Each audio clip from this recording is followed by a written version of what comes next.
सद्गुरुदेव भगवान की जय। श्री मौनी बाबा भगवान की जय। श्री सद्गुरुवे नमः। एक नन्हा सा बच्चा अपने दादी के साथ कहीं प्रवचन हो रहा था, सत्संग हो रहा था, उसमें गया।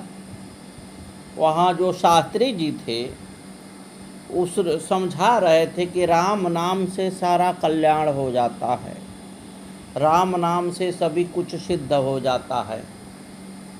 अब वो जो है बच्चा के दिमाग में आया कि राम नाम करेंगे तो सारा काम हमारा हो जाएगा। अब चलते फिरते उठते बैठते हर जगह राम राम का रट लगाए रहता। यहाँ तक कि स्कूल में गया, कुछ पढ़ता नहीं था, राम राम करता था, वहाँ भी टीचर मारते थे। परीक्षा में बार बार फेल हो जाता था, चूँकि वो रामे राम लिखता था, कुछ पढ़ता नहीं था, कुछ उत्तर नहीं दे पाता था। उलाहना दिया जाता था टीचरों के द्वारा, उसके घर माता पिता भी डांटते मारते थे, लेकिन वही काम वो केवल करता था, रामे राम करता था। वो रिजल्ट वही आता था कि रिजल्ट में फेल हो जाता था। अब बड़ा उपहास उसका हो रहा था, लोग हंसी उड़ा रहे थे कि राम नाम इसको खाने को देंगे, ये न पढ़ लिख रहा है न कुछ कर रहा है। कुछ लोग एकांत में बात किए तो उसने कहा कि एक संत जी जो है कहे हैं सत्संग में कि राम नाम से सब कुछ हो जाएगा, लेकिन हम देख रहे हैं कि कुछ नहीं हो रहा है, केवल बेइज्जती हो रही। अब वो जो है बच्चा ठान लिया कि अब तो हम हर जगह से फेल हो गए हैं, अब आत्महत्या कर लेंगे। जैसे ही उसके मन में इच्छा जागृत हुई कि कल सुबह ये काम करेंगे, सुबह वो निकल गया अपने इस शरीर को त्यागने के लिए। और जैसे ही वो कदम उठाया तो देख रहा है कि एक आवाज़ पीछे से लगाते हैं, अरे बच्चा। पीछे मुड़ के देखता है तो एक संत हैं, फकीर टाइप के, वो जो है उनके पास आए। उस बच्चे से कहे कि क्या करने जा रहे हो। उसने बताया ऐसा ऐसा काम है, अब इस शरीर से कोई मतलब नहीं रह गया है, हर जगह हम फेल हो गए हैं। उन्होंने कहा ठीक है, अपनी जिह्वा बाहर निकालो। संत भगवान के कहने से उसने जिह्वा बाहर निकाला और जो राम नाम की रट लगा रहा था बच्चा, वही उसके जिह्वा पर लिख दिए। उन्होंने कहा कि तुम असफल इसलिए हो रहे थे कि कोई गुरु नहीं था, जाओ अब सफल हो जाओगे। अब फिर वही राम नाम का रट बच्चा लगाया और सब कुछ की धीरे धीरे उसको जानकारी हो गई। आगे चल के बड़ी भारी प्रकांड विद्वान बना वो बच्चा। इसलिए हम सभी को चाहिए कि गुरु का आश्रय लें। सतगुरु बड़े पावरफुल होते हैं जी, और हमारे आप को संभालने के लिए ही वो पृथ्वी पर आते हैं। हम क्या करते हैं कि अपने कार्य को सिद्ध करने के लिए उनसे मिलते हैं, जबकि मेन कार्य हमारा ये है आवागमन से मुक्ति। निस्संदेह कभी भी हम दर्शन पूजा करते हैं, लेकिन ये प्रारब्ध को काटने के लिए आवाज़ नहीं उठाते हैं। जब भी हम प्रभु से प्रार्थना करते हैं तो को केवल नोट वगैरह जो चाहिए, पैसा चाहिए, और लइकवा का ब्याह हो जाए और पतोहिया को बच्चा हो जाए, इसी माया में सारा अवस्था हम गंवा देते हैं। जबकि सत्य ये है कि हर व्यक्ति अपने प्रारब्ध से आया है और अपने प्रारब्ध को भोगते हुए ही जाएगा। हमारे आपके कल्पना से कुछ नहीं होना। इसलिए भाई मेरे, संतों की संगत करें, उच्च आचरण करें, आचरणहीन कहीं का नहीं होता। इसलिए आचरणों को शुद्ध रखें, धर्म पर बराबर चलें, आपकी उन्नति होगी। और जैसे ही अधर्म पर चलेंगे सर्तिया नाश हो जाता है। इसलिए हम सभी को सतर्क होकर चलना है। सद्गुरु का आश्रय लेंगे, नैया पार लग जाएगी। अब हो सकता है कि हम सद्गुरु का, सोच की बात है, अलग अलग सोचें हैं प्राणियों की। वो हो सकता है कि सद्गुरु का आश्रय लेता हो पैसे के लिए, वो ये न सोचता हो कि फिर हमारा क्या होना है। इस जन्म में यहाँ पर तो कुछ दिन आपका पैसा काम कर जाएगा, लेकिन मरने के बाद कौन पैसा काम करना है?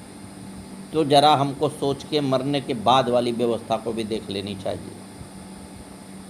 अथक प्रयास करके प्रभु की मेहरबानी हुई है, बहुत अपने आप को कमज़ोर मत समझिए।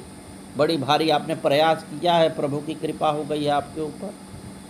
गुरु का आश्रय लें, भक्ति मार्ग को अपनाए रखें, जीवों पर दया करें। गुरुदेव के मंत्र का शुद्ध उच्चारण सभी अमंगलों को नष्ट कर देता है, इसलिए उन्हीं का शरण ग्रहण करें। वही हम सभी जीवों की उसी में भलाई है, हमको भटकना नहीं चाहिए। बहुत बड़े सौभाग्य तो ये है कि इतने महान गुरु के हम लोग शिष्य हैं। उच्च कोटि का आचरण करना चाहिए। बहुत कुछ तो खुदे सहारा देते हैं, जरा सा मेहनत की ज़रूरत है, जरा सा मेहनत किए कि बेहतर नहीं पार हुई।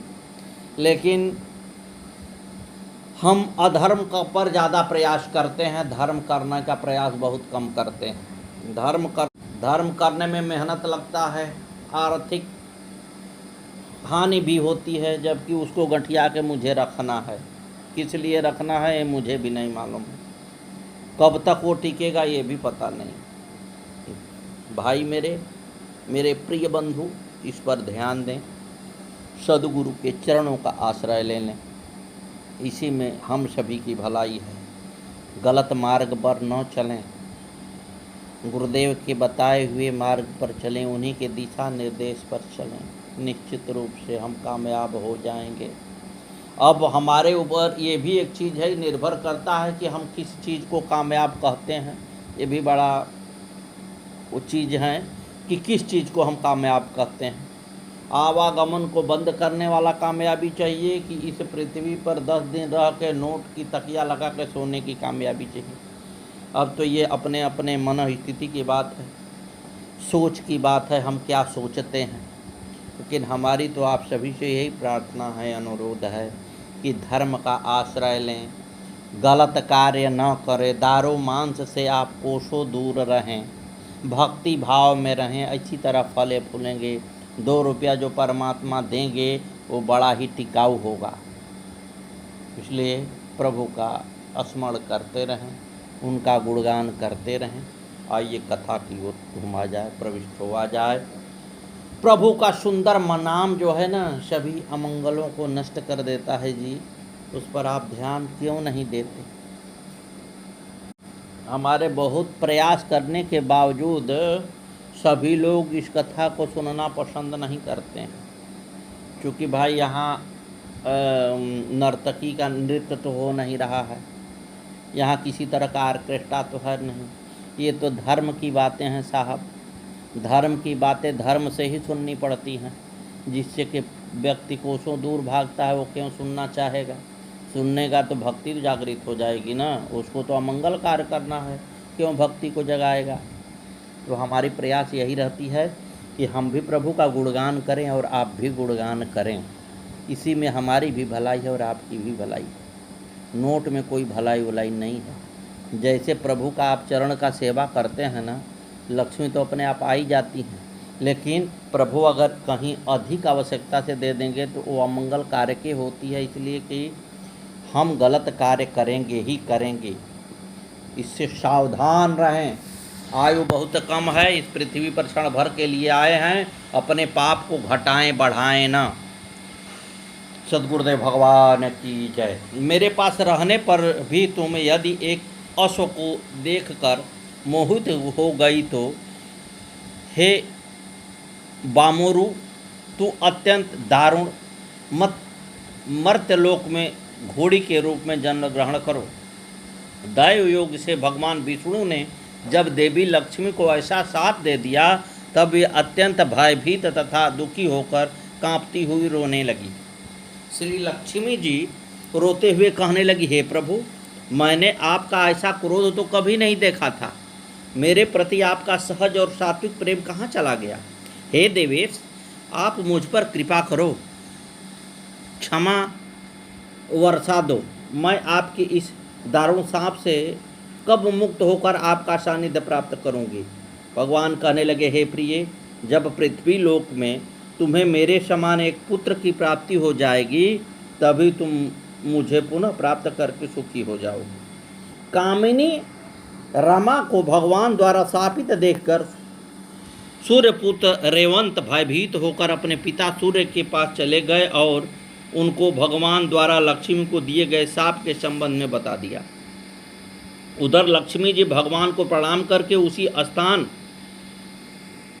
सुपर्णाक्ष की उत्तर दिशा में, जहाँ यमुना तमसा नदी का संगम है, जहाँ पर सूर्य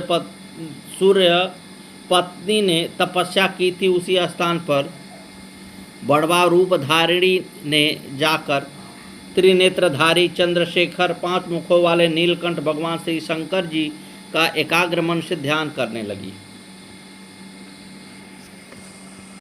सागरस्यं सुता कृत्वा हई रूपं मनोहरम तस्मिन् अस्तीर्थे रमा देवी चकार दुसोरं तपः ध्यानमानं परं दैव वैराग्यं सम्पासितां दिव्यं वर्षसहस्रं तुं गतं तत्र महीपते ततस्तु तो महादेवो वृखारूढ़ो त्रिलोचनः प्रत्यक्षो अभुन्न महेशानः पार्वती सहितं प्रभो।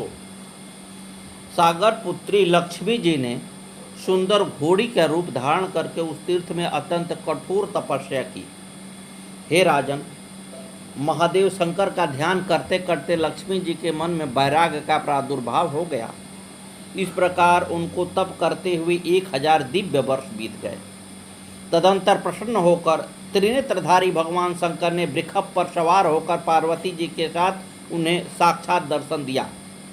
भगवान शंकर ने अपने गणों सहित वहां जाकर तप करती हुई बड़वा रूप धारिणी महाभागा विष्णु प्रिया लक्ष्मी जी से कहा, हे कल्याणी, हे जगत जननी, आप तपस्या क्यों कर रही हैं? मुझे इसका कारण बताएं।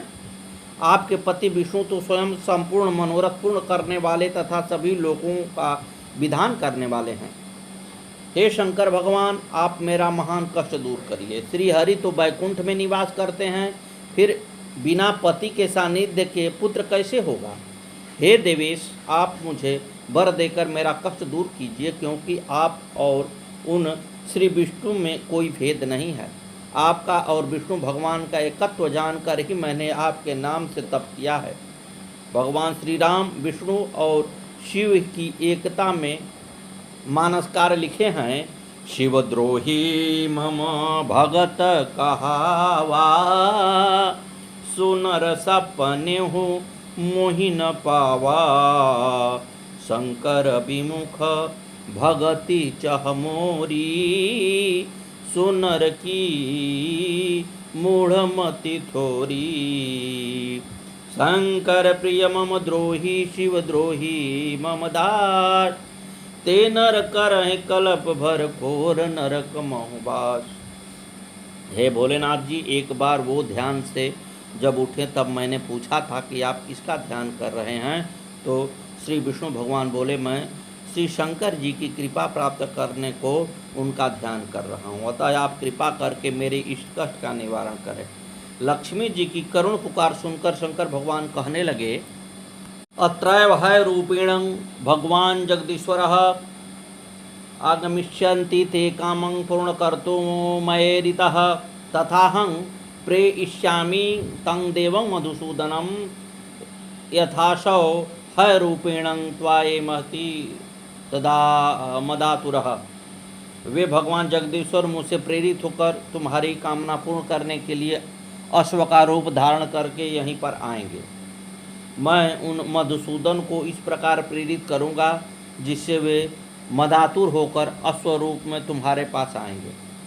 हे सुप्रु, उन्हीं नारायण के समान तुम्हें पुत्र उत्पन्न होगा।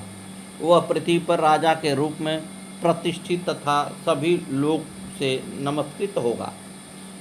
हे महाभागे, इस प्रकार पुत्र प्राप्त करके तुम उन्हीं के साथ वैकुंठ लोक चली जाओगी और हे देवी, वहाँ उनकी प्रिया हो जाओगी। आपका वह पुत्र एक वीर एक नाम से लोक में विख्यात प्राप्त होगा। उसी से पृथ्वी पर हाय हाय वंश विस्तार को प्राप्त होगा। महालक्ष्मी जी के कष्ट निवारण हेतु भगवान शिव ने अपने सेवक चित्ररूप को भगवान विष्णु के पास दूत बना करके अपना संदेश लेकर भेजा। दूत के वहां पहुंचने पर भगवान विष्णु ने भोलेनाथ का कुशल समाचार पूछा और फिर संदेश बताने को कहा। चित्ररूप कहने लगा, हे भगवान, शिव जी ने कहा है कि हे प्रभु, आपकी भार्या तमसा और यमुना के संगम पर तपस्या कर रही हैं। हे जगतपते, दुर्बल और निर्धन प्राणी भी अपनी भार्या की रक्षा करता है। आपने अपनी भार्या का बिना अपराध के परित्याग क्यों कर दिया? हे आयुष्मान, आप मेरे ऊपर कृपा करके मेरी प्रार्थना पर उस संगम पर अश्वरूप धारण करके जाएं और उनसे इस रूप में पुत्र प्राप्त कर उनको अपने साथ लेकर उनका कष्ट मिटाएं। दूत की बात सुनकर भगवान विष्णु अश्वरूप में वहां गए। उस रूप में भगवान को पहचान कर उस रूप में लक्ष्मी प्रसन्न हुई। यमुना और तमसा के लोक प्रसिद्ध पवित्र संगम पर कामार्थ उन दोनों का संगम हुआ। इस प्रकार बड़वा रूप धारिणी वे विष्णुप्रिया गर्भवती हो गई और वहीं पर उन्होंने सद्गुणों से संपन्न तथा सुंदर पुत्र को जन्म दिया। भगवान विष्णु ने हंसकर उनसे यह समुचित बात कही, तुम अब अपना यह अश्वी रूप छोड़ दो और पहले जैसा शरीर धारण कर लो। हे सुलोचने, हम दोनों अपनी दिव्य देह धारण कर अपने वैकुंठ धाम चलेंगे और तुमसे उत्पन्न यह कुमार अब यहीं रहेगा। भगवान विष्णु कहने लगे, हे लक्ष्मी जी, आप इस पुत्र की चिंता छोड़ दो, मैंने इसके पालन पोषण की व्यवस्था कर दी है। हमारे देश में एक कौशिकी नाम की तपस्विनी और पतिव्रता थी। दुर्भाग्यवश उनका पति कोढ़ी हो गया था। एक दिन उस कोढ़ी ने एक वेश्या को देखा। उसका नाम कौशिकी था। उसने कौशिकी से कहा, मैं उस वेश्या को पुनः देखना चाहता हूँ, मिलना चाहता हूँ। कौशिकी ने पति की इच्छा पूर्ति करने को उस वेश्या के घर जाकर उसकी सेवा झाड़ू पोछा करने लगी। एक दिन वेश्या ने पूछा, बहन, तुम कौन हो और तुम्हारी क्या अभिलाषा है? कौशिकी ने सारा समाचार बता दिया कि मेरा कोढ़ी पति आपसे मिलना चाहता है। वेश्या ने कौशिकी की सेवा से प्रसन्न होकर कह दिया कि तुम जाकर के उसे ले आओ। कौशिकी वेश्या की आज्ञा पाकर के अपने पति को रात के समय अपनी पीठ पर लाद कर जा रही थी। रास्ते में मांडव्य सूली पर स्थित थे। रात के कारण कौशिकी का पैर सूली से लग गया। ऋषि को कष्ट हुआ। तब उन्होंने कहा, जिसने सूली पर चढ़े मुझे कष्ट पहुंचाया है, वह प्रातःकाल होते ही मृत्यु को प्राप्त हो जाएगा। इस शाप को सुनकर कौशिकी ने अनजाने में रात के समय अंधेरे में पैर लग जाने के अपराध के लिए बार बार क्षमा याचना की, लेकिन ऋषि ने कोई भी दया भाव नहीं दिखाया। तब कौशिकी ने भी हाथ में जल लेकर कहा कि मैंने स्वप्न में भी कभी पर पुरुष का चिंतन नहीं किया हो तो सूर्य उगेगा न प्रातःकाल होगा।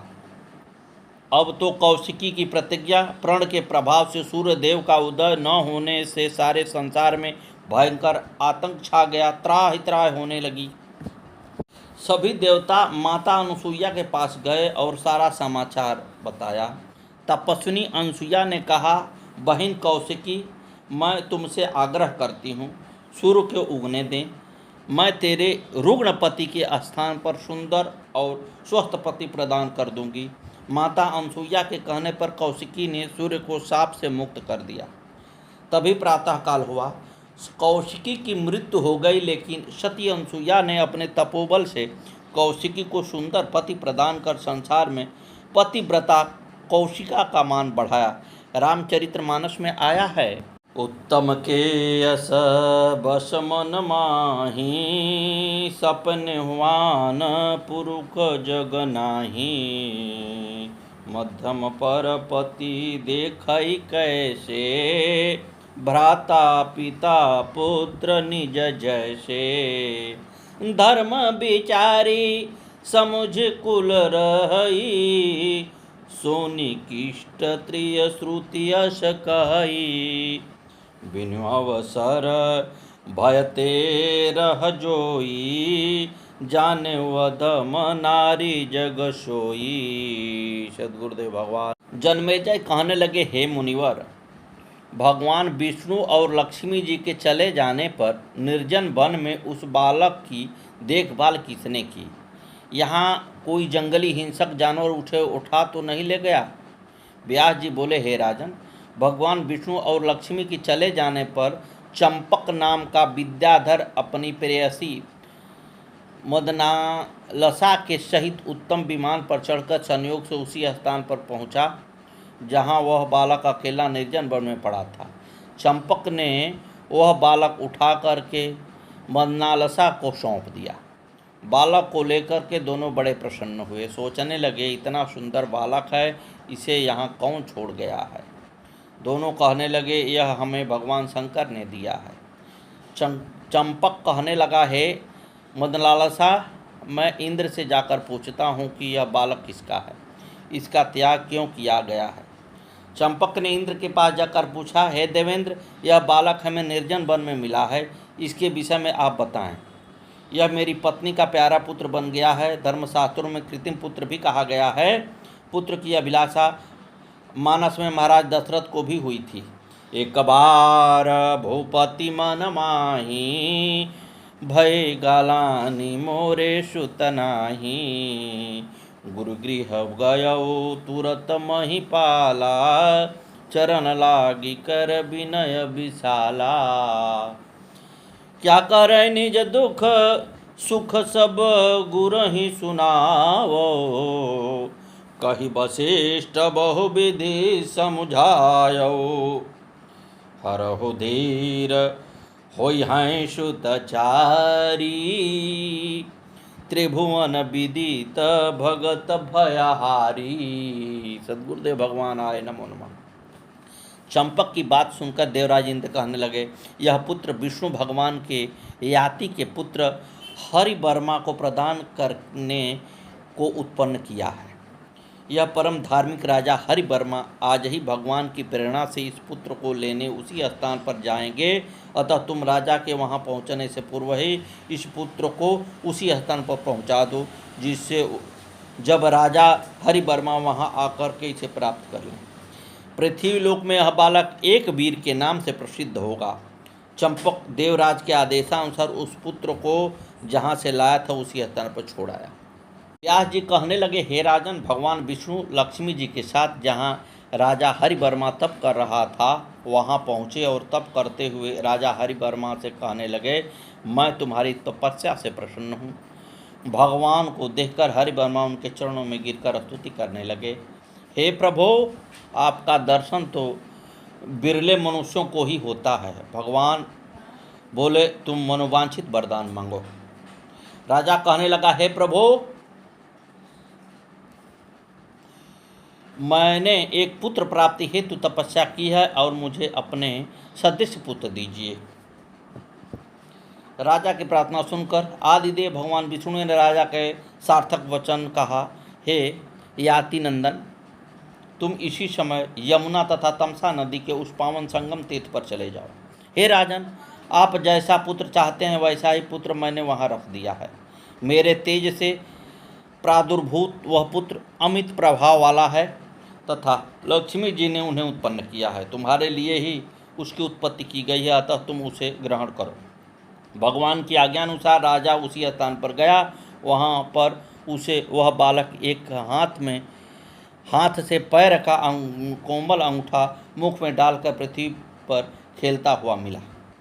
लक्ष्मी जी से उत्पन्न भगवान विष्णु के अनुसार स्वरूप तथा उन्हीं के समान प्रभावकारी एवं कामदेव के सदृश रूपवान उस पुत्र को देखकर राजा हरिवर्मा का मुखारबिंदु हर्ष से खिल उठा।